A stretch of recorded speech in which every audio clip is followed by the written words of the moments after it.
Nintendo just released their financial information overnight, and we have some thoughts. There's some really interesting numbers in here, interesting data, and we're going to discuss what it can mean for Nintendo's future. Yes? Yeah, we always look through this stuff when we were working at Nintendo, so it's fun to look at it from the outside now. I know this is a moment that you all look forward to, staying up at night to find the latest numbers and financial information. You know, at a glance, it all looks good. On the just sort of financial highlights sheet, Yeah. the numbers are going up. Yes. All the types of profit, operating profit, ordinary profit, net profit, gross profit, whoa, those are all going up. So it paints a picture that things are going great. But as you look deeper, there are some signs that the Switch is starting to show its age. And maybe some of the big software titles, software overall is doing great, but Yeah. there is a bit of softness in some of the big software games like Tears of the Kingdom that's maybe a little surprising. Yeah, I think the Tears of the Kingdom sales probably is the most surprising thing that's coming through in these financial numbers. Like you said, everything is going well. The Switch is in its 8th year now. Is that right? Oh my gosh, 8th year. That sounds so Who can good. keep track? Who can keep track? It's a lot. Been so long. So there is, this obvious expectation that it is going to slowly slow down and take a bit of a downturn. But yeah, Tears of the Kingdom obviously was Nintendo's biggest game last year. Looking at these numbers, though, it's pretty interesting because the sales for Tears of the Kingdom in just under 2 months already surpassed 18 million. So within the first couple of months of launch, these latest numbers show just eking over 20 million units through the holiday timeframe, which is Nintendo's sort of biggest selling season. So it's really interesting and could point to some of that decline with this really huge game only selling about 2 million after that initial excitement of launch. Yeah, so it is over 20 million now, but I remember last June when we got, or after, we got that sales update when that quarter ended, and it was such a high number, and everybody was thinking, oh my gosh, could this potentially surpass Breath of the Wild? It looks like there's another just huge ongoing selling game for Nintendo, and it's just not been the case. The game is currently sold less than Super Mario Party, which is a fact that makes my teeth hurt when I see that. Crazy, yeah. And I think that's one of the things that was remarkable about Breath of the Wild that is now over 31 million sold, is that it was just perpetually a game that people were getting. I think, as people were picking up a Switch, that was always one of the games that people would hear about. Like, hey, if you're getting a Switch, make sure you get Breath of the Wild. And yes, the Switch is in a different position in its life cycle and was when this game came out. But it seems like it was more of a one-time pop of people who were highly anticipating this game and wanted to get it early on. And that ongoing sales performance just wasn't there. So I think it's a worthwhile question to ask is this a disappointing sales result for the game? Yeah, I mean, I feel like Nintendo probably had very high expectations for Tears of the Kingdom, as high as their expectations were for Breath of the Wild. Obviously, that game is selling crazily, as we mentioned, over 31 million sold. It's enjoyed a very long sales cycle. It was a launch title for Switch, so it's been around for 8 years. So there's been 8 years worth of people buying this game, so it's hard to compare the two. But I do think the slowness of Tears of the Kingdom is an indicator that the Switch is aging. And I do think that Nintendo is maybe a little bit disappointed in the final result after the holiday season. Nintendo is notorious for having really aggressive sales targets. Some might say unrealistic. In our time, sometimes we thought the target was unrealistic. Yeah. And you have to think that their goal was make this bigger and even more strong, launch and sales result than Breath of the Wild. Yes. And that just has not been the case, and it looks like it's not going to get there. So I think to them, it's not something that they would ever outwardly say, but I do think it is a bit of a disappointment. Yeah. And I think it speaks to a number of things. It speaks to, again, where we are in the Switch life cycle, where the it's not going to be the hot new thing, and it's not something that you can sell over a number of years like you were with a game that came out on day one.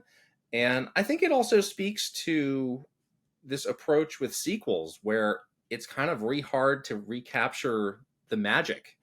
Yeah. And the game is amazing and fantastic, but there has been this ongoing undercurrent of conversation of, yeah, I don't quite love it the same way I did Breath of the Wild.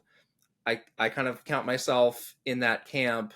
Hmm. Or these ongoing skeptics who were saying like, oh, it's just the Breath of the Wild DLC. Like, there was this undercurrent of doubt leading up to the game. And I think some of that has played through, where people were like, yeah, I played the first game, I'm good. There's now these splinter groups in the Zelda fan base who want something more, quote, traditional, who may have chosen to sit this game out and, have been good with that experience. And they have said that the next Zelda game is going to be a fresh start and not a continuation of these past two games, which is looking like definitely the right decision.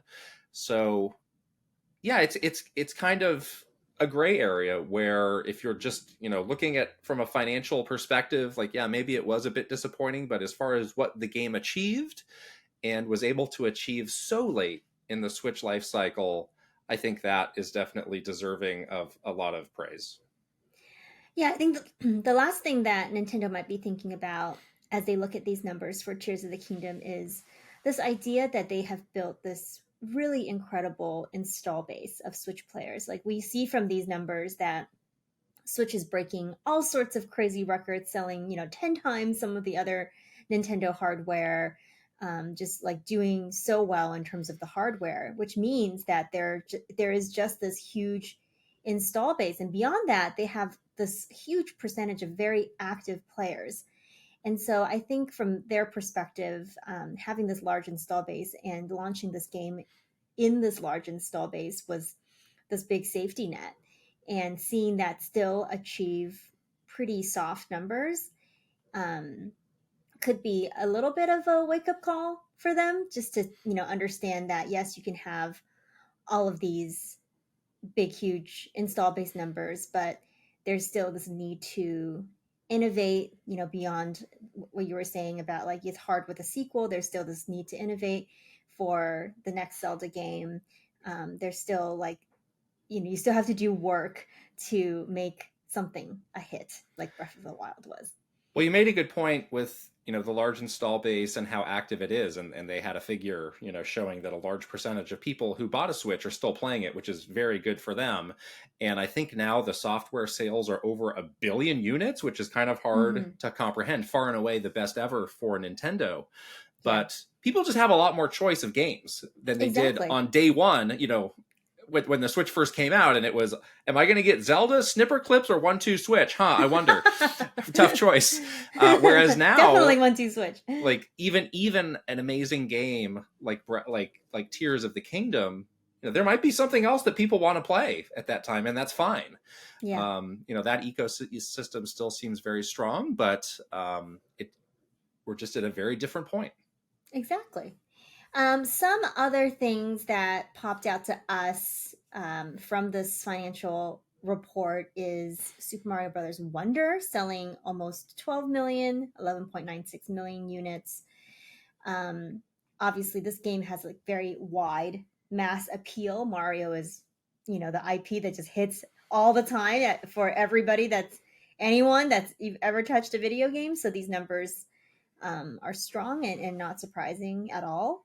I know that people were comparing this to Spider-Man 2, for example, which is Insomniac's like best-selling game to date, but this has blown that out of the water. Obviously, we've almost doubled the sales. And I So guarantee you this game cost a lot less to make than Spider-Man 2. exactly, Right? yes, yes, yes. This is Yeah. just the power of Mario, right? Yeah. Just built-in power of Mario. Yeah, so despite everything we were saying about, yeah, this is, a strange time in the Switch life cycle, I would expect this game to have a bit more legs than Tears of the Kingdom, just given how ubiquitous Mario is and how much of Yeah. a mainstream push Mario has had with the movie and the theme parks and everything else. I don't see this one quite falling off a cliff the same way that other one did. Yeah. And this is, this game came out late in the year, so we have more to see as this game kind of matures in the marketplace. Yes, exactly. And I feel like this could be the game if you somehow just picked up a Switch. Um, this would be the game that it would be like your Breath of the Wild, where you would just like add that game on to your new Switch purchase. Yeah. Other Mario news. Mario obviously was a big deal last year and was a big deal in more, entertainment areas, but Super Mario RPG has already sold millions more copies than the original game on SNES. So way to go, remakes. Still have a place, I think, in people's hearts and wallets. But Super Mario RPG is also doing really well. Yeah, that's a great number for this game. The original was very, very late Super NES game, also just a long time ago. Not sure, how many people who are playing Switch now were even born then. Yeah. So I think this is a strong number. I think this gives perhaps, a good view for companies that are making RPGs that, hey, Switch is still a great platform for RPGs of all types, and has been and will continue to be. Yeah, yeah. And we talked a little bit about Switch just breaking all sorts of crazy records. It is now 139 million units. I don't even know. I can't even fathom these numbers, honestly. Like it just feels weird to say them out loud. And yeah, the software at almost 1.2. It's crazy. They 1.2 they million. give them in It's these crazy. weird increments. So yeah, it's Yeah, 1,200 million units, which I guess is which is 1.2 billion. 1.2 billion. Right. Yes. So that's just remarkable. The hardware numbers continue to go up. So ahead of it, we have the Nintendo DS. And now in Japan, it has surpassed the Nintendo Right. DS to be the best selling piece of hardware ever in Japan. So that's a great Right. accomplishment. Yeah. Overall, though, the DS is at 154 million. And Mm-hmm. then just a little bit past that is the PlayStation 2 at 158 million, which is the best all time. So it's still very much in play that the Switch could eventually surpass both of PS2 those to become the and best DS. selling Yeah. piece of game hardware ever. Nintendo has never done a price drop on Switch hardware. They've Yeah. introduced a lower price system with the Switch Lite, but as far as a widespread price drop, maybe once the Switch 2 is out there and you want to have that kind of stratification of prices, that's something that we can see, and that can help get the Switch over that hump. Yeah, we'll see. They're getting real close though. It is definitely something that is in sight. I think when, a few years ago when we were looking at Switch sales numbers, that that 158 million PS2 number seemed slightly out of reach. Now it just seems to be within arm's length of what could happen. So Yeah, that could be something that is very unsurprising to all of us if Switch decides to continue selling well, which it very well might, and break all the records and become, yes, the best selling piece of hardware of all time. but the software number is like far and away the best ever for them. Yeah. And there was no eShop on the DS, so everything that you were buying was mostly a boxed game. In the Yes. DSi days, there were a couple things, and I'm sure a fair number of those were these 99-cent like AAA clock sorts of sale games, but they still Oh, count, and it yes. still They shows still that count. people want to go find something that works for them. So people have, I think, very fair criticism of the eShop, but clearly it's doing its job of keeping people hooked on the system and finding something new to play. So that's good. Yeah, I think that number for software is what's keeping the player base as active as it is, even 8 years later. Like you need to have that volume of games for people to choose from to keep them interested. And that, I mean, that is the volume, which is kind of crazy to think about. That's what we need to continue to have an interest in hardware. But that's what it is. 1.2 billion. Now we know. All right. Last thing we wanted to talk about is Mr. Furukawa's comments and what all of these numbers, these really positive, strong numbers for Switch, could mean for the Switch 2 announcement, which we are all, I'm sure, anticipating. Yeah, so he did have some comments after the earnings were released, and he said that the current Nintendo Switch will be Nintendo's main business for 2024, and kind of brushed off, any potential talk about future products. But of course he did. But of course he did. Yes, we're here to tell you that of course he did. And this doesn't mean the Switch 2 isn't coming. Nintendo, when we were at Nintendo, when we were about to launch new hardware, there was always this mindset and mentality that Nintendo wants to focus on what is currently available for people to buy. They do not want to distract you with future upcoming things that haven't been announced yet, that's not in the market yet, that's not for sale yet, because they want you to buy the stuff that they have for sale. So he's, of course, going to make these kinds of comments to keep people very focused on Switch, on the current software that's available, and not distract people with potential, announcements or comments about Switch 2. Right. You don't achieve the great business results with Switch that Nintendo has by distracting people with something else, and putting doubt in people's mind of saying, should I buy this now? Maybe not.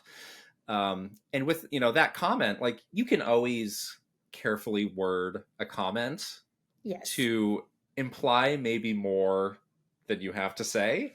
So, Right. even if the Switch comes out later this year, you can say, hey, the Switch was our main business. Switch 2 wasn't even out. I mean, we were talking about it, but we weren't selling it. So It's clearly like, the Switch oh, was the main business. you could totally do like a read between the lines too, where he's like, well, if it's really called like Switch 2, he's like, yeah, we're talking about both. So So yeah, I mean, they are we've notorious seen for doing yeah, that. They are we've seen notorious millions of these. I mean, we've seen them also just like blatantly say one lie. thing and then do something Yeah. else like a week Yeah. later. So Exactly. I never Exactly. put too much stock into these statements, because of course he has to say that. Yes. Yeah. The one thing to note though, just looking at these really strong sales, is there may be, in Nintendo's mind, just this idea that they want to keep Switch around for as long, like milk every drop of sales out of this thing.